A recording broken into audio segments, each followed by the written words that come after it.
आजकल पत्नियां जो हैं वो सेक्शन 498A का अब तक यूज़ तो करते आई हैं, लेकिन अब जो है वो सेक्शन 498A 323, 504, 506 और 3/4 डीपी एक्ट की एफआईआर के साथ साथ में कुछ धाराएं और ऐड कर देती हैं, जिसका मतलब बहुत ज़्यादा संगीन अपराध है 376 और 377। ये दो धाराएं जो हैं ये भी उस एफआईआर में दर्ज करा दी जाती हैं। यानी कि अब तक का जो केस था, अब तक की जो एफआईआर थी, वो एक साधारण ऑफेंस, मतलब कि अगर पत्नी पति पर दहेज मांगने का अगर आरोप लगा देती है, तो वो कोई अपराध नहीं था। मतलब अपराध था, लेकिन सामाजिक रूप से देखा जाए तो ज़्यादा बड़ा अपराध नहीं है और ना ही ज़्यादा इसमें बड़ा पनिशमेंट है। आसानी से पति को ज़मानत भी मिल जाती थी और आसानी से पति और पति का परिवार जो है वो उसको पनिश मतलब एक झटका भी लग जाता और उसको बाहर भी निकल आता। लेकिन अब जो है पत्नियां ज़्यादातर मिसयूज़ जो कर रही हैं वो 376 का भी कर रही हैं और 354 और 377, यानी कि 3 धाराओं का और ज़्यादा मिसयूज़ भी किया जा रहा है। अब तक कई एफआईआर्स में ऐसा देखा गया कि ये धाराएं भी लग कर आ रही हैं, क्योंकि कोर्ट में जब देखी जाती है कि पति के परिवार पर, ससुर पर, जेठ पर ऐसे संगीन अपराध, ऐसे मतलब ऐसे ऑफेंस में उनको फंसाया जा रहा है कि वो मतलब बचने की कहीं ना कहीं उम्मीद ना हो, वो अगर दर्ज होती तो सीधे सीधे उसको जेल ही जाना पड़ता है। तो नमस्कार आपको, मेरा नाम है अशोक बीर यादव एडवोकेट और मैं आप सभी के लिए लीगल एडवाइस वीडियोस अपलोड करता हूं, जो कि आप सब लोग उसको लाइक करते हैं, पसंद करते हैं, शेयर करते हैं, सब्सक्राइब भी करते हैं। और अब तक अगर आपने इस चैनल को सब्सक्राइब नहीं किया तो तुरंत करिएगा, दूसरे लोगों तक भी जानकारी को जरूर शेयर करिएगा। तो बहरहाल आज हम बात करते हैं कि जो पत्नियां, मतलब अब तक जो कॉमन एक एफआईआर देखी जाती थी, क्योंकि पति पत्नी में झगड़ा होना एक आम बात है। आम बात क्या है, ऐसा कोई घर नहीं है जहां पर पत्नी या पति में दोनों में झगड़ा नहीं होता है। और झगड़ा होना, उसके बाद प्यार होना, फिर झगड़ा होना, फिर प्यार होना, एक अपने आप में एक अलग अनुभव है, अलग एक कला ही है। लेकिन जहां पर ये प्यार, नफरत, लड़ाई झगड़ा ज़्यादा बढ़ जाता है या फिर ज़्यादा हो जाता है या फिर समझ नहीं आता कि क्या करना चाहिए, तो ऐसे में फिर ये केसेस बनकर कोर्ट कचहरी और थाने तक पहुंच जाते हैं। इसी दौरान पत्नी जो है वो गुस्से में आकर या फिर किसी कह दो कि उसको लगता है कि अगर मेरे साथ गलत हुआ है, लेकिन हालांकि जिस घर में वो जाती है तो वहां पर कुछ ना कुछ तो नई चीज़ आपको मिलती हैं। वहां पर आपको अपना परिवार छोड़कर अगर आप दूसरे घर जाते हैं तो कुछ ना माहौल तो वहाँ पर नया मिलेगा, नए लोग मिलेंगे, नए व्यवहार मिलेगा आपको, तो आप कहीं ना कहीं उस चीज़ को नहीं सह पाते हैं। लगता है आपको कि हमारे साथ टॉर्चर हो रहा है, हमारे साथ गलत हो रहा है। लेकिन आपको ये नहीं पता कि हम हमारे मतलब कल्चर में है, इंडियन में, कि एक बार शादी होगी तो उसके बाद वहीं रहना होता है जहाँ पर हमारी शादी हुई है। लेकिन अब, पहले एक बहुत कम केसेस सुना करते थे, कभी किसी का सुन लिया तलाक का, लेकिन आज कॉमन चीज़ हो गई तलाक। तलाक ऐसे हो रहा है जैसे प्रसाद बट रहा हो। लड़ाई, आज शादी हुई, कल डाइवोर्स की तक की नौबत आ गई। तो ये सब चीज़ें हो क्यों रही हैं? कहीं ना कहीं कमी है। तो कहीं ना कहीं घर परिवार में वो सभ्यता, वो सम्मान, वो चीज़ें समझाई नहीं जाती हैं कि आप अगर दूसरे घर जाओ तो उनको समझो, उनको उनको अपने माँ बाप से भी ज़्यादा समझो। अपने माँ बाप से एक बार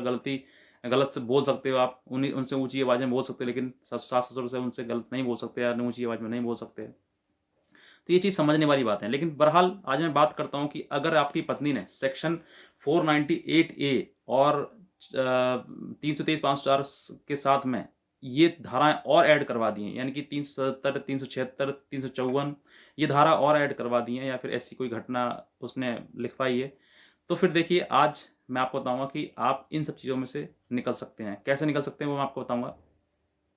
देखिए, मैं आप बिल्कुल मतलब समझाना चाह रहा हूँ आपके लिए, आप समझेंगे तो बहुत अच्छी बात है, क्योंकि ये थोड़ा पूरा जो है वो एक एक लॉजिक है जिसके द्वारा आप समझ जाएंगे कि वाकई इन सब चीज़ों को झूठा ही दर्शाया जाता है। पति पत्नी में कहीं ना कहीं किसी बात को लेकर झगड़ा हो गया। झगड़ा इतना हो गया कि हो सकता है कि उसके घर परिवार वाले भी उसमें इन्वॉल्व हो गए, यानी कि पति के, और हो ही जाते हैं, परिवार हैं तो कहीं ना कहीं हो जाता है। तो अगर अब जो पत्नी जो है वो केस दर्ज कराई, क्योंकि ये जो यूट्यूब है या फिर बाहरी ज्ञान है, कहीं ना कहीं से कोई ना कोई किसी घर में वकील होता है या फिर किसी के रिश्तेदारी में या किसी फ्रेंडशिप सर्कल में किसी प्रकार से होता है, तो कानून जो है वो उनको घर बैठे उनको ज्ञान मिल जाता है, चाहे वो यूट्यूब से मिले, चाहे गूगल से मिले, कहीं से मिल जाता है। तो वो उस ज्ञान का जो मिसयूज है वो फिर वहां पर ही अप्लाई करती हैं। अब वो जो है पत्नी जो है वो सेक्शन 490, यानी कि दहेज का, मारपीट का तो है ही कॉमन चीज, साथ ही साथ में अपने जेठ पर, अपने ससुर पर छेड़छाड़ जैसे आरोप, या फिर 376 मतलब गलत आरोप, मैं नाम ले सकता हूँ क्योंकि यूट्यूब भी स्ट्राइक कर देता है कि ऐसे शब्द मुंह से आपने निकाले। तो 376 हो गया, या 377, यानी कि अप्राकृतिक संबंध जो होते हैं, नेचुरल संबंध से अननेचुरल, ये पत्नी ने के साथ में, या उसने बताया कि जेठ ने किया, या फिर ससुर ने बताया, मतलब जो लोग ज़्यादा घर में उनका चलती है, या फिर वो कहते हैं, या फिर वो समझाते हैं, उनका ही नाम उसमें दे दिया जाता है। अब ये एक मतलब उस लड़की ने जो है अपनी मनगढ़ंत जो भी कहानी उसको लगा उसने लिख दिया। उसमें एक तहरीर बना दी, और तहरीर बनाने के बाद वही थाने में सबमिट कर दी। और थाने, क्योंकि अब जो एफआईआर जो है वो बनती है किस आधार पर, जो कंप्लेंट महिला करती है उस कंप्लेंट के आधार पर एफआईआर दर्ज की जाती है। तो एफआईआर के अनुसार जो है, मतलब कंप्लेंट के अनुसार एफआईआर में 498A 323 504 506 और 3/4 डीपी एक्ट के साथ साथ में 377 या फिर 376 या फिर 354, इन तीनों में से कोई दो लग सकती हैं, एक लग सकती है, या फिर तीनों भी लग सकती हैं। ये धाराएं हैं। अब इन धाराओं में लगने के बाद जो है एफआईआर दर्ज हो जाती है। उसके बाद जो है एफआईआर दर्ज होने के बाद उसमें स्टार्ट होता है इन्वेस्टिगेशन। जब इन्वेस्टिगेशन स्टार्ट होता है तो उसमें सबसे ज़्यादा इंपॉर्टेंट, जैसे 376 है, 376 या 377 है, तो इन धाराओं में ज़रूरत होती है मेडिकल की। लेकिन पत्नी ने सिर्फ, उसने कह तो दिया, ओरली एलिगेशन तो लगा दी, लेकिन उसने प्रूफ करने के लिए ना ही तो उसके पास कोई मेडिकल है, ना ही ऐसी कोई चीज़ है। तो इन सब चीज़ों के लिए जब आईयू इन्वेस्टिगेट करता है इस पूरे प्रोसेस को, यानी कि पूरी एफआईआर में जो भी है उसने लिखा है, इन्वेस्टिगेशन करता है, तो उसमें जो उसने एलिगेशन लगाए हैं, यानी कि 498A या 305 इनका तो कोई दिक्कत नहीं है, लेकिन जहां पर मेडिकल की बात आती है तो महिला के पास कुछ नहीं होता है। और अब तो 377 जो है वो supreme court, honourable supreme court के द्वारा भी मतलब अनकॉन्स्टिट्यूशनल उसको करार कर दिया गया है। लेकिन फिर भी महिलाएं जो है उसमें लिखती हैं, और लिखने के बाद जो है बाद में वो इन्वेस्टिगेशन दौरान वो हट जाती है। अब जैसे ही बात आती है मेडिकल की या उसके प्रूफ करने की वाली बात, तो कहीं वो नहीं कर पाती है, और फिर वो चार्जशीट में जो 377 या 354 या फिर 377 की जो सेक्शंस हैं, धाराएं लगाई गई हैं, उनको हटा दिया जाता है। तो अब अगर मान लो ये धाराएं तीनों में से कोई सी थी आपके पास में, या फिर इसमें लगाई गई, बाद में नहीं फ्रेम हुई, नहीं बनी, उसको आईओ को लगा कि ये बनने योग्य है ही नहीं, इसमें है ही नहीं, ऐसा कुछ हुआ है, क्योंकि सच्चाई सब सामने आ जाती है। उसके बाद सिर्फ और सिर्फ सिंपल वो धाराएं, मतलब एक छोटी सी एफआईआर रह जाती है, इसका नाम सिर्फ दहेज के ऊपर, मतलब दहेज की एफआईआर रह जाती है, सेक्शन 498A की, 323 504 506 की और 3/4 डीपी एक्ट। ये सिंपल धाराएं बाद में चार्जशीट में रह जाती हैं, बस बाकी सब हट जाती हैं, क्योंकि इन्वेस्टिगेशन के दौरान जो है वो ऐसा कोई भी एविडेंस नहीं दे पाती है महिला जिसकी वजह से उसको फ्रेम किया जाए, तो चार्जशीट में सब हट जाती हैं। अब आपका स्टार्ट होता है समय, क्योंकि अब तक जो महिला ने जो लिखा उसको थानेदार ने समझा, आईयू ने समझा, उसके बाद इन्वेस्टिगेशन हुआ, उसमें धाराएं हट गई। अब आपका काम शुरू होता है। आपको लगा कि हाँ एफआईआर में जो धाराएं लगाई गई थी अब वो चार्जशीट में नहीं है, यानी कि आपको दिख गया, उसमें से कुछ धाराएं खत्म कर दी गई हैं। अब उन्हीं के आधार पर आप सीधे, अब क्या करना है आपको कि आप सीधे उन्हीं के आधार पर एफआईआर की कॉपी और चार्जशीट की कॉपी दोनों को लेकर आपने एसपी या फिर एसएसपी, आपके आसपास आपके क्षेत्र में बैठते हैं जहाँ पर, वहां पर जाके वो कंप्लेंट करें, और कंप्लेंट करने के बाद कहें कि जी इसको पूरा झूठा है, ये मनगढ़ंत कहानी लगाई गई, इसमें पुलिस द्वारा ही ये धाराएं हटा दी गई हैं, यानी कि इसका मतलब झूठा है तभी तो हटाई गई हैं।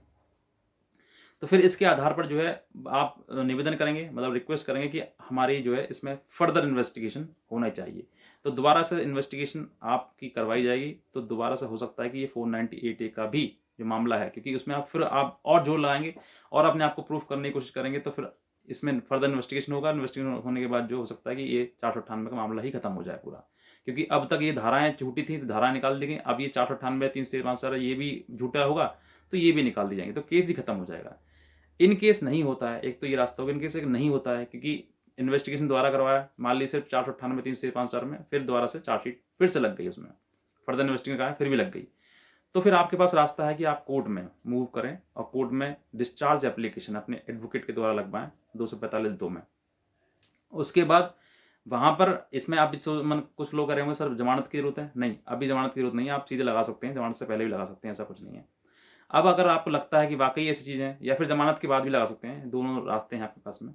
तो अगर आपको लगता है कि आप बरी हो सकते हैं यहाँ से, यानी कि यहाँ से इसमें निकल सकते हैं, या कोर्ट निकाल देती है किसी प्रकार से, तो फिर वहीं से आपका केस खत्म हो जाता है, आपको आगे फर्दर लड़ने की जरूरत ही नहीं पड़ती है। तीसरा, अगर आप नहीं होता, मान लो इसमें हमने डिस्चार्ज एप्लीकेशन लगाई और हम डिस्चार्ज नहीं हो पाए किसी कारणवश, तो फिर आपके पास रास्ता ये है कि आप हाई कोर्ट मूव कर सकते हैं। हाई कोर्ट उस चार्जशीट और एफआईआर की कॉपी के साथ में सर्टिफाइड कॉपी लेंगे आप, और कॉपी लेने के बाद हाई कोर्ट मूव करेंगे, 482 यानी कि 482 के तहत सीआरपीसी तहत आप अपनी रिट फाइल करेंगे। वहाँ पर रिट फाइल करने के बाद फिर कोर्ट को कन्विंस करेंगे कि हमारे ऊपर ये धाराएं लगाई गई थी, ये सब कुछ झूठी थी, इसलिए आईयू ने ये सब इन्वेस्टिगेशन में निकाल दी गई धारा, और अब ये हमें दोबारा मतलब हमें फंसाया गया है, और ये भी जो धारा लगाई हुई है, ये भी जो कहानी बनाई गई है, ये भी मनगढ़ंत है, ये भी झूठी है। तो जब आप कोर्ट को कन्विंस कर सकते हैं तो कोर्ट के पास भी राइट है कि कोर्ट भी इस एफआईआर और चार्जशीट को क्वेश भी कर सकता है, हाई कोर्ट,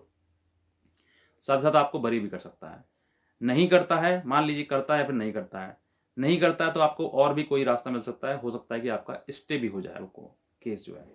तो ये बहुत सारी चीज़ें हैं आपके लिए। अगर आपके साथ में ऐसी ऐसी आपके ऊपर एफआईआर कराई गई है जिसमें 498 के साथ साथ में 377 और 376 या 354 की धाराएं उसमें जोड़ दी गई हैं, जो कि पूरी मनगढ़ंत कहानी है, तो आप कोर्ट को, पुलिस को, जहां पर भी आप कन्विंस कर सकते हैं, अपनी बात से बता सकते हैं कि हाँ ये सब कुछ झूठा है, तो आप कन्विंस जरूर करें ताकि आप इन सब चीज़ों से निकल सकें। और आजकल महिलाएं जो हैं वो इधर मूव कर रही हैं, पहले सिर्फ 498 तक था, अब मामला जो है 376 और 354 और 377 की तरफ ज़्यादा मूव कर रही है, क्योंकि महिलाएं भी देख रही हैं। और कानून, आप यूट्यूब है, यूट्यूब पर बहुत लोग मेरे तरह जो वकील साहब हैं, एडवोकेट्स हैं, वो भी वीडियोस बनाते हैं, वो भी कहते हैं कि अब इसमें गिरफ्तारी नहीं है, क्योंकि बहुत ज़्यादा लोअर कोर्ट से लेकर हाई कोर्ट और सुप्रीम कोर्ट तक ही रूलिंग और गाइडलाइंस आ गई हैं, क्योंकि इसमें बहुत ज़्यादा मिसयूज़ हुआ है। अब इसके बाद मूव कर रही है ये 377 की या 376 की तरफ, तो फिर इसको भी कहीं ना कहीं वो कमज़ोर कड़ी बन जाएगी, क्योंकि ये चीज़ें भी महिलाएं जब ज़्यादा मिसयूज़ करना शुरू कर देंगे तो फिर कोर्ट में कानून जो है इसमें भी कुछ ना कुछ बदलाव करेंगे। तो आपको सतर्क रहना है। अगर ऐसी चीज़ें आपके सामने आती हैं तो आप ज़रूर ये वीडियो देखें और दूसरे अपने रिश्तेदारों को भी ये समझाएं, ताकि ऐसे इस तरीके से आप इन सब चीज़ों में से निकल सकते हैं। तो अगर आपके साथ में हुई है तो आप अपनी एफआईआर भी रद्द कर सकते हैं, चार्जशीट भी रद्द कर सकते हैं। एक आपके पास मौका है, आप इसको फर्दर लड़ें और इन सब चीज़ों में से बरी हों। तो आज का वीडियो देखने में आपसे भी बहुत धन्यवाद।